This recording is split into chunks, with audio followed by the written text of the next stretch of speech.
dalawang lock dito sa pinakadugsungan ng dalawang upper cover, may solusyon na tayo para dito.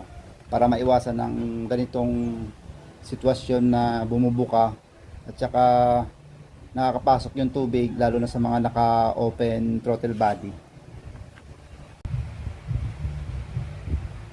Ito guys yung ating naging solusyon. Naglagay tayo dito ng clip na nabibili sa Shopee. Sa mga gusto mag-avail ng pyesa, ilalagay ko na lang sa comment section para mas madali kayo makapag-avail.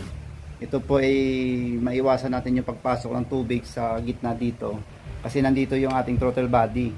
Lalo pa sa mga naka-open throttle body na palaging hard starting or yung ayaw mag-start after ng washing ng motor lang nila.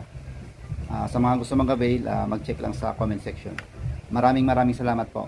Ride safe and God bless.